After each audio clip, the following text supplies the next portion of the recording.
그림을 한번 보시죠. 다 노란 그 오리 새끼들인데 그 강에 강에 들어가 있는 그 회색의 그 새끼오리 또 아닌 새끼오리를 보이시나요? 네, 그게 미운 오리 새끼예요. 남들하고 달라요. 어느 날 연못가에 금술 좋은 오리 부부가 살고 있었는데 여러 개의 알을 낳았어요. 근데 유독 크고 못생긴 알이 하나 있었는데 그 오리 부부는 그것을 알고 처음에는 의아했지만 뭐 좀 크게 태어났겠거니 하고 나섰습니다. 얼마 후에 알들이 모두 부화했는데 그중 평범한 오리 새끼들은 이렇게 노랗게 예쁘게 태어났는데 이 회색의 몸집도 크고 못생긴 새끼 오리 한 마리가 있는 거예요. 아무리 찾아봐도 너무 다르잖아요. 못생겼잖아요. 색깔도 회색이고 검티티하게. 그래서 이 다른 동물들은 이 모습을 보면서 이 새끼 오리를 괴롭힙니다. 못살게 구는 거예요. 뭐 그 와중에 이제 어미 오리도 이제 그래도 다독여주고 격려를 했겠죠. 근데 나중에 이제 점점 주변에 자꾸 뭐 이렇게 뭐라고 하니까 너도 사라졌으면 좋겠어 이렇게 말해보는 거예요. 엄마가 돼가지고 늦었던 엄마가 모질게 등을 돌리자 큰 배신감과 상처를 받은 미운 오리 새끼는 몰래 무리에서 떠나 자신을 사랑해줄 누군가를 찾아 떠돌아다니기 시작합니다. 그러나 만나는 동물마다 모두 못생겼다는 이유로 미운 오리 새끼를 비난했고 결국 사람들이 하는 민가에까지 내려왔다가 화려한 집 한 채를 발견하고 그 안으로 들어가요. 그 집에는 어떤 할머니 한 분이 살고 있었는데 눈이 어두운 할머니는 이 미운 오리 새끼를 살찐 어미 오리로 보는 맛있는 오리알을 먹을 수 있겠다라는 생각에 기뻐하며 등치가 크니까 새끼인데 어미로 착각한 거예요. 미운 오리 새끼를 잘 돌봐줬대요. 할머니의 애완동물인 암탉과 고양이는 심술쟁이 성격이라서 이게 은근히 셈이 납니다. 그래서 암탉과 고양이는 미운 오리 새끼를 또 못살게 굴었어요. 그러니까 이 또 미운 오리 새끼는 암탉과 고양이 등살에 다시 가축을 할 수밖에 없었습니다. 미운 오리 새끼는 강물에 비친 자신의 얼굴을 보며 한탄합니다. 난 태어날 때부터 무슨 죄가 있다. 이렇게 못생긴 걸까? 이런 나라도 사랑해준 누군가가 있었으면 좋겠다. 그렇게 한탄을 하며 정신없이 계속 떠돌아다녔습니다. 추운 겨울을 어찌어찌 버텨낸 뒤 새해가 밝은 어느 날 미운 오리 새끼는 여느 때처럼 슬픈 얼굴로 강가에서 강물에 비친 자신의 얼굴을 보고 깜짝 놀래요. 못생긴 오리 새끼는 어디 사라진 거예요. 그리고 백조의 모습이 드러났어요. 혹시 잘못 봤나 싶어가지고 다시 쳐다보니까 자기가 못생기지 않은 거예요. 너무 아름다운 백조의 모습으로 계속 있는 거예요. 알고 보니까 자신이 오리가 아니고 백조였던 거죠. 그렇게 미운 오리 새끼는 오리보다 못생겼었지만 현재는 오리보다 훨씬 아름다운 백조가 되었습니다. 백조가 된 미운 오리 새끼는 기쁨에 넘쳐 하늘 높이 날아올랐고 같은 백조들 무리수에 합류해 행복하게 살아갔다고 합니다. 사실은 과학 이론에는 안 맞아요. 왜냐면 이 오리과들은 한번 딱 쳐다보잖아요. 처음 본, 나라에서 태어나서 처음 본 그 존재를 어미라고 그걸 각인이라고 하는데 그 각인 이론에 의하면 한 번 정해진 엄마는 계속 엄마인 거예요. 그러니까 이건 굉장히 사람에 비유해서 오리와 백조를 얘기한 거지만 이 안데르센은 창작을 해낸 거죠. 그 백조 알이 왜 오리 알이 떨어졌을까? 뭐 이런 연구도 있었대요. 이 안데르센의 미운 오리 새끼는 이 백조의 새끼가 털의 색깔이 회색이어서 그리고 사람들이 그 회색을 밉게 본 것 같아요. 하지만 백조는 자라서 거무튀튀했던 그 회색이 하얗게 됩니다. 그래서 아름다운 새, 동경의 새로 탈모하죠. 이 회색의 털을 안데르센은 밉다라고 생각했던 것 같아요. 어떤 사람은 회색을 좋아합니다. 처음엔 볼품없는 오리 새끼에 불과했는데 본래의 모습이 완성되자 아름다운 모습이 드러났어요. 오늘 예수님의 부활의 첫 증인들은 여인들이에요. 이 여인들은 이 당시에 볼품없는 존재들이었어요. 지금은 여권이 신장돼서 우리 시골은 어떤지 모르겠는데 서울은 여성 상위의 시대를 살고 있습니다. 곳곳에 남녀 차별 막 이런 얘기 하는데 사실은 이제는 역전돼 가지고요 여성주의가 남성주의가 높습니다. 성평등을 얘기하면서 성평등보다는 여성 상위를 인정합니다. 그리고 요즘 보면은요 아들 중심으로 이렇게 뭐가 진행되지 않고요 딸 중심으로 진행이 돼요. 여러분, 여러분의 집에 아들이 많이 찾아옵니까? 딸이 많이 찾아옵니까? 물론 매주 보는 우리 권사님들만 빼고 딸이 많이 찾아옵니다. 아들보다는 딸이 많이 찾아와요. 다른 말로 표현하면 며느리보다는 딸이 먼저 와요. 그리고 가족여행을 누가 주도해요? 딸이에요. 아들이 안 합니다. 아들은 눈치 보면서 살짝 끼어갑니다. 물론 돈은 좀 낼 수 있어요.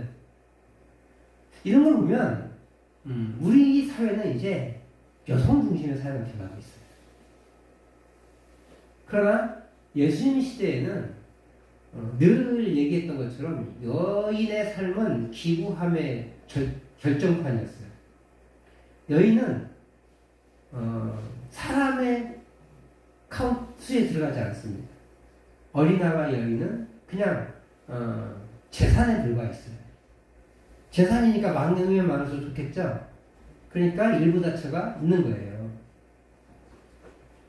오직하면 시편은 자식은 저 화살통에 있는 화살과 같다라고 얘기했어요. 무슨 말이냐면 아들, 딸들이 많아야 내가 힘을 쓸 수 있다 이런 뜻이거든요. 그런 것처럼 느꼈다는 거예요. 지금 그런 표현 쓴다면 어떻게 돼요? 위대하다 이런 표현 쓰지 않겠어요? 근데 그 당시에는 그런 표현이 정당했고 그런 표현이 축복의 복받은 것의 대명사일 거예요. 왜요? 인격으로 대한 게 아니라 물건으로 재산으로 대했기 때문에 힘으로. 그러니까 여성 혼자의 삶은 비천합니다. 심지어 여성의 입이 가볍잖아요. 조금 가벼우니까 여성의 입은 증거로서 채택될 수 없다 믿습니다. 근데 반면 보통 남자보다는 여자들이 종교심이 깊어요. 여기도 보면 남자와 여자의 비율이 어때요? 목사가 남자인데도 불구하고 여성분이 훨씬 많습니다. 보통 1대2 정도 되죠. 평균적으로 남성 성도의 수보다 여성 성도의 수가 2배 이상 많습니다. 그래서 부활자 우리가 5병이어 기적할 때 5,000명 먹으셨다고 했을 때 왜 2만 명을 잡느냐? 지금은 주일학교가 없어졌지만 주일학교도 남성 숫자의 2배 정도 되거든요.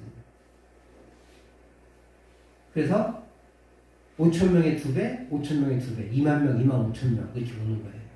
그래서 뭐 완전히 2배가 안 되니까 2만 명은 됐을 거다 이렇게 추정을 하는 거거든요. 60만 대군이라고 하잖아요. 그랬을 때 몇 명으로 그래서 출애굽 인구가 60만 명이라고 하는데 그 60만 명이라고 했을 때 20에서 50세까지가 60만 명이에요. 그러면 0세부터 20세까지 있을 거고 61부터 돌아가서 80 넘으신 분도 있을 거고 그 다음에 또 거기에 걸맞는 여자분들이 수술 빽빽 있을 거고 합치면 200에서 250만 되지 않겠느냐? 그렇게 얘기합니다. 여성이 종교심도 깊기 때문에 숫자가 더 많습니다. 항상. 그리고 사랑이 깊어요. 종교심이 깊다 보니까 예수님에 대한 사랑이 깊습니다. 그리고 사랑이 더 잘 표출돼요. 깊은 사랑이기에 그 깊은 사랑은 표출될 수밖에 없어요. 우리 평소에 행동들이 중요한 순간에 들어갑니다. 무의식 중에. 언어 생활은요, 우리가 어떤 언어를 쓰느냐에 따라서 평소의 언어들이 어떤 그 연설문이나 이런 데 드러나게 돼 있어요. 그래서 평소에 언어 조심하라고 늘 이렇게 하는 거예요. 우리의 삶은 평소의 삶이 우리의 얼굴과 우리의 몸과 우리의 언어를 보여주거든요. 그러니까 깊은 사랑을 가지고 있는 이 여인들은 그 사랑이 자연스럽게 드러날 수밖에 없어요. 그래서 열정적인 분들이 여자분들이 많은 거예요. 특히 교회에서 열심히 하시는 분들이 남자보다는 여자분들이 많아요. 그러나 문제는 이 깊은 사랑을 가진 여인들은 예수님 시대에 사람으로 인정받지 못했다는 거예요. 그들의 말도 신뢰하지 못해요. 그래서 여자인들의 말은 증거로 채택되지 않습니다. 그런데 그런 여인들이 부활의 첫 증인으로 채택이 된 거예요. 왜 그 볼품없는 여인들이, 이 소외당한 여인들이 예수님의 첫 번째 증인으로 채택이 됐을까? 그리고 오늘 본문에 보면 여인들이 증거를 안 한 것 같아요. 그죠? 그만큼 이 말은 내가 증인으로서 그 사회에서 증인으로서의 역할을 무시당하기 때문에, 억압당하기 때문에 못한 거예요. 또 뒤에서 살펴보겠지만 그들이 두려움도 있었기 때문에 그렇습니다. 근데 왜 증인들을 채택했느냐, 이런 볼품없는 여인들이 단순합니다. 이유는 예수님을 더 깊이 사랑했기 때문에. 여인들은 예수님의 장례를 제대로 치르지 못한 것이 내내 걸렸을 거예요. 그런데 율법은 안식일 규정 때문에 장례를 제대로 치를 수가 없었어요. 왜냐하면 이미 안식일이 시작된 거예요. 안식일 직전 오후에 돌아가셨거든요. 오후 3시쯤 돌아가셨다고 봐요. 그럼 장례를 3시간 안에 치러야 돼요. 왜냐하면 6시부터는 안식일이거든요. 일 못해요. 그러니까 3시간 이내에 다 끝내야 되는 거예요. 그 시체를 시신을 내리고, 그리고 영을 하고, 우리말로 표현 영을 하고, 안치하는 데까지 3시간 안에 끝나야 돼요. 얼마나 급해요. 3시간 안에 끝낼 뿐만 아니라 3시간 안에 어디에 들어가 있어야 돼요? 집에 들어가 있어야 돼요. 길가에 나서면 안 돼요. 1km 이상 걸으면 안 되거든요. 급하게 합니다. 그러니까 대충 할 수밖에 없는 거죠. 향품을 넣어야 되는데, 시신에. 그래야 부패가 안 나고 냄새가 나지 않는데, 그냥 아리마대 요셉과 니고데모가 준비한 향유만 발라서 급하게 넣은 거예요. 시체만 씻어가지고 내내 마음이 걸리잖아요. 그리고 그날은 지나갔어요. 그리고 안식일을 맞이합니다. 그리고 안식이 끝나는 날이 오후 6시, 토요일 오후 6시. 그럼 그때부터는 활동할 수 있고 내내할 수 있거든요. 급하게 가서 이 안식 끝나는 그 오후 저녁에 향품을 산 거예요. 그 날이 새기만 기다립니다.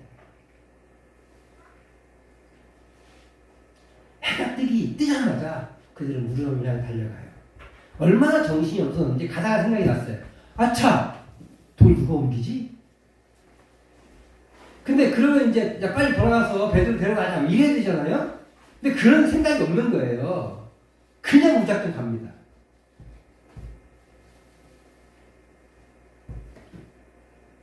이스라엘은 무덤이 우리나라처럼 이렇게 저기가 아니에요. 흙무덤이 아니에요. 옛날에 우리나라에는 돌무지 무덤이라고 돌을 이렇게 쌓아가지고 무덤을 쌓긴 했거든요. 그런 무덤도 아니에요. 무슨 무덤이냐면 부자일수록 바위를 팝니다. 그 바위가 우리나라처럼 딱딱하지 않아요. 좀 쉬워요. 석회암 동굴들이라서, 석회암들이라서 좀 파기가 좀 쉽습니다. 그래서 그 좋은 동굴 파서 거기다 묻고, 내가 죽은 나를 묻고, 내가 죽은 다음에 우리 아들이 죽잖아요? 나를 옮겨놓고 내가 다시 묻는 거예요. 알고는 습관은 1, 2년 후에 이제 다 썩어 내려가고 뼈만 남았을 때 그 뼈를 추려가지고 다른 데 옮겨준다. 우리도 가끔 이장을 하잖아요. 그런 것처럼 이 사람들은 공식적으로 2차례 장례를 치르는 거예요. 죽은 다음에 안치한 다음에 그 안치가 이제 다 나서 그 뼈를 추려서 다시 안쪽에다 안치랍니다. 가족장에 다 이스라엘 묘는. 왜냐면 비싸니까. 그래서 무덤이 있는 그 동굴이 있는 무덤은요 부자들만 있었고요. 그리고 없는 사람들은 어쩔 수 없이 평토자를 그냥 흙인지 어딘지 모르게 묻어 놓는 거예요. 예수님은 그렇게 한 번도 사용되지 않은 무덤에 붙이셨습니다. 그리고 이제 그 모습을 보면서 이 향유가 제대로 처리가 안 됐으니까 계속 부패한 냄새가 날 거 아니에요? 그것을 위해서 이제 마음에 걸린 이 마리아들과 살로메가 찾아가는 거예요. 돌이 사람이 들어가야 되잖아요. 그러니까 한 1m 정도 돼요. 이 정도 되는 거죠. 꽤 큰 거잖아요. 근데 여러분 돌 들어오셨잖아요. 이만한 것도 못 들죠. 그러니까 여인들이 이만한 돌을 동그랗게 만든 걸 어떻게 굴려요? 두께도 막 아니 폭은 1m면 두께도 한 3, 40cm 이상 돼가지고 사람 한 사람이 절대 들 수가 없습니다. 옮길 수가 없어요. 근데 또 한 건 우리 뭐가 마가복음에 안 나오지만 다른 복음에는 그 무덤 앞을 누가 지키고 있어요? 로마 병사가 지키고 있잖아요. 그 사람들은 어떻게 설득해? 오늘 성경에는 그게 중요하지 않으니까 안 나왔어요. 그걸 얘기하고 싶지 않으니까 안 나온 것 같아요. 근데 우리가 분명히 알아요. 로마 병사가 지키고 있었어. 지진이 나니까 무서워서 도망가는 거예요. 사실이니까 없었던 거죠. 근데 그 사람들은 최소한 그 다른 복음서에 의해서 보면 그 자리를 두 가지가 기억해요. 첫 번째는 돌이 묻혀 있다. 이건 뭐 유대인들의 이스라엘 백성들의 무덤의 양식이니까 그리고 그들이 어디에 묻혔는지 보고 갔으니까 알고 있었고 또 어디에 있는지 묻힌 보면서 로마 병사들이 거기 지키고 있다고 또 봤을 거 아니에요. 거기에 또 로마 병사가 있는 거예요. 두 가지 난관이 있었어요. 근데 그 난관들이 출발하고야 생각이 났어요. 얼마나 마음이 급한지 아시겠죠? 아무 생각이 없는 거예요. 정신이 없는 거예요. 오직 뭐에만 몰두하고 있어요? 빨리 가서 상품을 챙겨야겠다. 더 부패하기 전에. 이미 이틀이 지났잖아요. 더 부패하기 전에 열심히 썩어서 물이 질질 흐르기 전에 빨리 가서 상품을 채워서 냄새가 나지 않도록 해야겠다. 그런데 여기서 힘에 도움이 되는 남자 제자들은 보이지 않아요. 그러니까 그녀들은 예수님의 장례를 제대로 치르겠다는 일념하에 열심만으로 무덤을 향해 가고 있어요. 그러다가 도착해서 눈을 딱 들어보니까 돌문이 뭉개지고 또 누구도 없어요? 로마 병사도 없죠. 아마 그때는 생각을 못했을 것 같아요. 거기 있었는데 없어졌지? 이런 게 생각이 안 나는 거예요. 돌문이 움직이는 것만 생각이 나는 거죠. 그래서 아무런 어려움 없이 무덤 안으로 들어갈 수 있었습니다. 근데 거기에는 예수님의 시체 남기 없고 한 청년이 서 있대요. 한 청년 아마 천사일 것이에요. 본문 6절과 7절 말씀을 한번 읽어보도록 하겠습니다. 그 천사가 지금의 상황과 그들이 해야 할 일들을 가르치는데 6절 7절 같이 읽습니다. 시작. 청년이 이르되 놀라지 말라. 너희가 십자가에 못 박히신 나사렛 예수를 찾는구나. 그가 살아나셨고 여기 계시지 아니하니라. 보라 그를 두었던 곳이니라. 가서 그의 제자들과 베드로에게 이르시기를 예수께서 너희보다 먼저 갈릴리로 가시나니 전에 너희에게 말씀하신 대로 너희가 거기서 배우리라 하라 하는지라. 아멘. 그 청년은요 이 여인들이 왜 왔는지 이미 알고 있는 거예요. 그래서 예수님이 살아나셨고 제자들과 베드로에게 알리라 라고 말합니다. 근데 베드로가 어땠을까요? 베드로에게 약점이 하나 있죠. 예수님 부인한 거. 그래서 예수님 부인했기 때문에 베드로는 탈락! 이게 아니라는 것을 확인해 주려고 하신 것 같아요. 확인하기 위해서 베드로를 딱 언급한 거예요. 혹자들은 베드로가 언급되는 건 수제자이기 때문에 언급했다 이런 분들도 있지만 문맥상으로는 이 베드로를 언급한 건 베드로가 탈락이 아니야 라고 말하기 위해서 한 것 같습니다. 그리고 이미 예수님이 그곳에 가셨다. 그리고 거기서 너희들이 볼 것이다 라고 얘기했어요. 그것을 전해라. 지금 이 제자들에게 뭘 하라고 하냐면 이제 예루살렘을 떠나고 갈릴리로 빨리 가라 이런 거예요. 거기서 배울 거라고 얘기했으니까 예언했었으니까 이제 여기서 머무르지 말고 이제 갈릴리로 가라고 하는 거죠. 이 여인들은 예수님이 장례를 준비한 상품은 사용하지 못합니다. 돈을 엄청 들였을 텐데 그걸 사용하지도 못하고 다시 내려가는 거죠. 그런데 그렇지만 예수님의 다시 살아나신 것을 증거할 수 있는 증인이 되었어요. 문제는 두 가지가 있죠. 첫 번째, 앞서 얘기했던 것처럼 이 여인들의 증거는 증거로서 채택이 되지 못한다는 거예요. 그리고 또 두 번째, 이 여인들은 굉장히 무서워하고 있어요. 그래서 그들이 겪은 그 일을 제대로 정하지 못하는 거예요. 다만 9절 이하의 모습을 보면 마리아만 용기를 내어서 그들에게 전합니다. 근데 제자들은 믿지 못해요. 두 가지 이유예요. 믿을 수 없는 거예요. 두 번째, 여인의 증거는 증거로서 채택될 수 없기 때문에. 야, 꿈꾸지 마. 꿈꿨나 보네. 이러는 거예요. 그만큼 마가복음에 의하면 예수님의 부활을 전혀 예상치 못한 사건이에요. 그래서 이 마가복음에만 보면요, 제자들이 예수님 못 봤을 것 같아요. 근데 우리가 요한복음을 통해서 알죠. 예수님이 나타나셨다는 것을 알 수 있는데 이 마가복음은 되게 급하게 끝내요.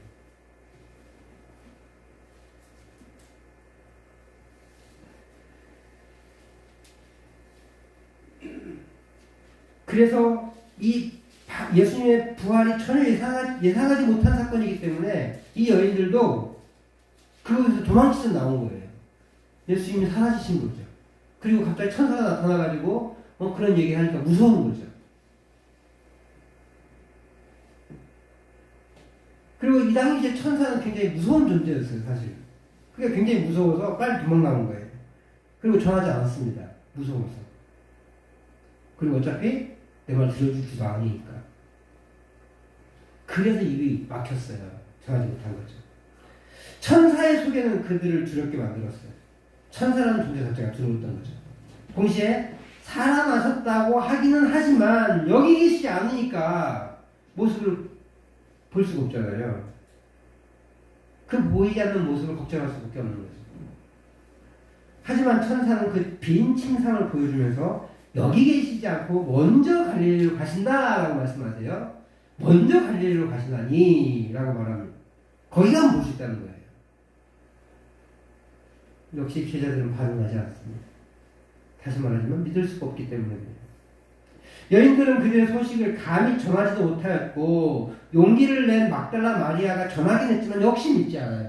특별히 12절 이하에 보면은 예수님은 변형된 모양으로 두 명의 제자가 나타나요.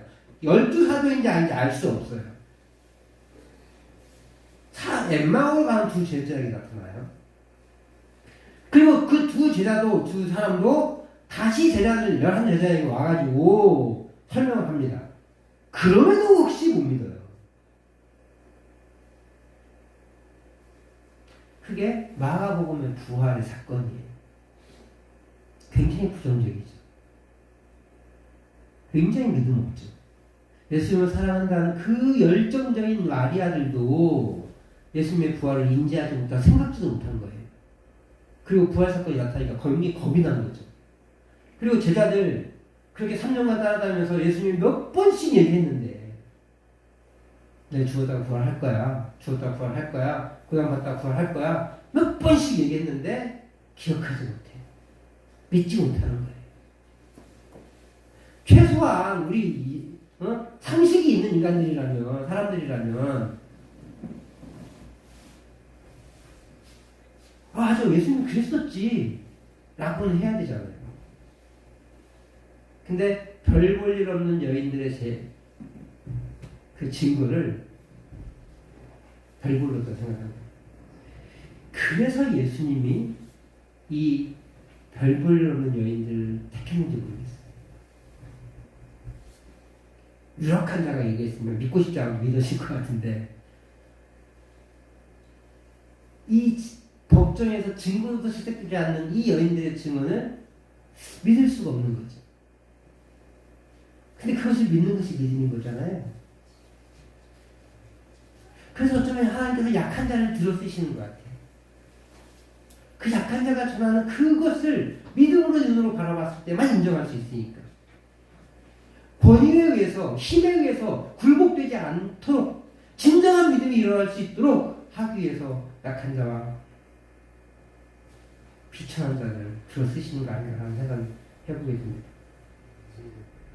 하나님의 부활의 첫 증인들을 아주 초라한 여인들을 택하셨어요. 그러나 그녀들은 사실 예수님을 만나지 못했습니다. 한 가지 힌트는 예수님이 먼저 갈릴리로 가신다는 거예요. 이곳에 있으면 만나지 못하지만 갈릴리로 가면 만날 수 있다는 거예요. 이 작은 여인들에게 갈 길을 제시해주고 있는 거죠. 그러면 이에 대한 제자들과 이 여인들의 반응은 뭐예요? 불순종. 안타깝지 않습니까? 여인들은 무서워서 말도 못하고 도망쳐버렸어요. 도망쳐서 집에 가서 제자들에게 전해야 되는데 전하지 못합니다. 제자들은 두 번이나 이 보고를 무시합니다. 물론 첫 번째는 여인이었어요. 예수님을 너무 사랑한 막달라 마리아, 네가 미쳤구나 라고 했을 거예요. 이 여자가 드디어 돌아왔네 이랬을 겁니다. 근데 최소한 두 명의 제자들, 다른 제자들, 12사도인지 다른 제자인지 알 수 없지만 그 두 명의 제자의 증인을 믿어야 되지 않겠어요? 믿지 않습니다. 그러니까 두 명도 그런가? 이랬을 것 같아요.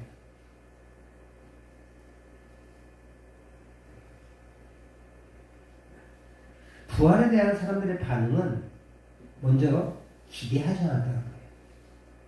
첫 번째 반은 기대하지 않았다. 예수님의 말로 우리 순창 우리 권사님 거에 뻘로 들었다. 가볍게 들은 거예요.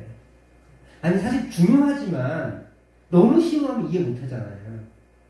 그 공부들 옛날에 좀 해보셨잖아요. 공부할 때 선생님이 앞에서 한참 가르치는데 한마디도 머리를 들어야 안 돼요. 두 번 듣고 세 번 들으면 조금 들어보지. 내가 연구해보면 더 어려운 것도 알지만 내가 처음 듣는 건 머릿속에 안 남아요. 그래서 두 번, 세 번 계속 봐야 돼요. 예수님 그렇게 했음에도 불구하고 뭐가 뭔지 모르니까 제자들은 벙 쪄가지고 내가 공부했다고? 예수님 말씀하셨다고? 그러는 거죠. 제가 예전에요 공부 안 하다가 대학 가면서 재수했는데 우리가 고전문학 선생님이었어요. 내가 되게 좋아했거든요. 고전문학 선생님. 진짜 열심히 공부했어요. 근데 2학기 때 되니까 야 이거 내가 했었다 그러시는 거예요. 처음 듣는 거예요. 말로 하는데 했다고? 거짓말하고 있네? 그래서 책을 딱 펼쳤어요. 아, 근데 제가 메모해 놓은 거 있죠. 필기를 나왔더라고요. 처음 들었는데. 그래서 기억 못할 수 있어요. 처음 듣고 심오한 것들은 기억 못합니다. 이해되지 않으면 기억 못하는 거예요. 예수님이 3년간 같이 다녔을 때 제자들은 예수님 말씀을 이해하지 못했어요. 3번, 4번씩 했지만 이해하지 못하니까 기억하지 못하는 거예요. 그래서 기대하지 않았습니다. 두 번째는 두려워서 떨거나 무서워했습니다. 심지어 이 소식을 직접 들은 것은 인격을 존중받지 못한 여인들이었어요. 그렇게 예수님의 제자들은 부활에 대해서 철저히 실패했습니다. 전혀 맞을 준비도 하지 못하고 목격자에도 반응하지 못했고 목격자조차도 반응하지 못했습니다. 그렇게 제자들은 부활에 대해 실패의 길을 걸어갑니다. 그렇게 비참한 존재들이나 부활의 증언에 움직이지 않는 실패의 모습을 보여주지만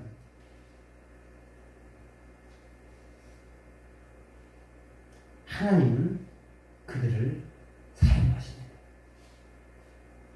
특히 연약한 여인들의 사랑을 목격자로 등극시키십니다. 우리 주님은 이렇게 약하고 미련한 자들을 당신의 일꾼으로 삼으십니다.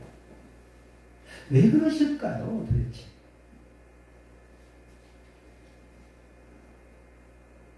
부끄러운 고백을 하면 제가 예전에 한번 말씀드린 것 같은데 저는 하나님 왜 목사를 시키신지 알 수가 없어요. 왜 시키셨을까?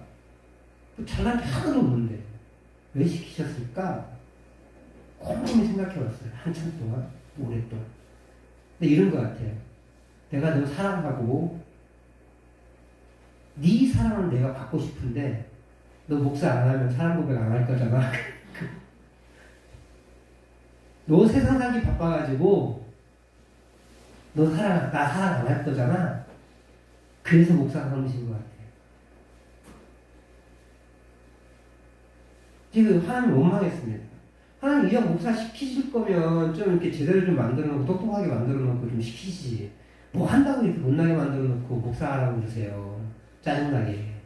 그랬던 적이 있어요.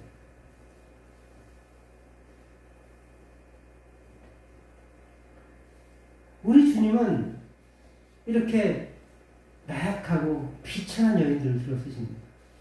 이렇게 못난 종을 사용하십니다. 그 못난 사람을 당신의 일꾼으로 만드셨습니다. 이유가 뭘까요? 힌트를 고린도전서 1장 27절에서 찾아보도록 합니다. 같이 한번 읽어보도록 하겠습니다. 고린도전서 1장 27절 같이 읽습니다. 시작. 그러나 하나님께서 세상에 미련한 것들을 택하사 지혜 있는 자들을 부끄럽게 하시려 하시고 세상에 약한 것들을 택하사 강한 것들을 부끄럽게 하려 하시지요. 아멘. 서로 당을 지어서 자기들이 잘났다고 싸우는 고린도 교회를 향해서 바울 사도가 깊은 책망을 합니다. 너희는 서로 잘났다고 싸우지만 하나님은 세상이 미워하다고 하는 자들, 세상이 무시하는 자들을 들어 사용하신다. 장난치 하지 마라. 오늘 부활의 첫 증인들은 당시 유대 사회에서 무시당하는 여인들이었습니다. 예수님의 부활 자체와 천사의 모습을 보고 무서워서 아무것도 못한 겁쟁이 여인들이었습니다. 뿐만 아니라 그분의 제자들은 부활의 증거를 2번씩이나 듣고도 믿지 못하는, 심지어 예수님이 수차례 죽음 후에 다시 살아나실 것이라는 예언을 했음에도 불구하고, 들었음에도 불구하고 믿지 않은 미성숙한 사람들이었습니다. 그런 분들은 주님을 들어서 부활의 증인으로 삼으셨고 가장 연약한, 가장 비천한 여인들을 첫 증인으로 삼으셨어요. 그 약한 자들을 들어 쓰시기 위해서. 만약에 제가 잘났다면 목사 안 했을 거예요. 만약에 잘났다면 제가 저를 드러내기에 바빴을 거예요. 그런데 약하기에, 부족하기에 기도할 수밖에 없고 무릎 꿇을 수밖에 없고 이 사역을 감당하며 감사할 수밖에 없는 것이었어요. 내 힘으로 할 수 있는 게 없다는 걸 알기 때문에, 내가 이 자리에 있을 수 있는 존재가 아니라는 걸 알기 때문에 감사할 수밖에 없는 것 같아요. 오늘 우리는 부활을 축하하며 함께 부활절 감사 예배를 드립니다. 그렇게 우리는 부활의 증인으로 채택받았습니다. 이 부활의 아침, 부활의 증인으로서 우리가 잘난 것이 없고 잘한 것도 없지만 예수님을 사랑하기에 증인이 될 수 있습니다. 딱 한 가지예요. 예수님을 사랑하기 때문에. 그리고 지금 그 증인의 역할을 잘 감당하지 못할 수도 있습니다. 그렇게 끊임없이 실패하더라도 겸손히 주님의 도움을 구하며 하나님께 향해야 될 줄 믿습니다. 우리의 실패가 하나님의 능력으로 말미암아 승리로 바뀔 때 영광을 하나님께 돌릴 수 있을 줄 믿습니다. 아멘. 그렇게 우리는 연약한 자들이기에 하나님께 영광 돌릴 수 있습니다. 그래서 하나님은 하나님 당신이 영광 받으시기 위해서 미련한 자들을, 약한 자들을 사용하십니다. 우리 약하잖아요? 잘하는 사람 없죠? 최소한 저보다 잘하는 사람 없죠? 그래서 주님의 쓰임받을 수 있는 가장 좋은 도구이십니다. 어쩌면 저보다 우리 성도님들을 하나님이 더 사랑하시고 더 기뻐하실 줄 믿습니다.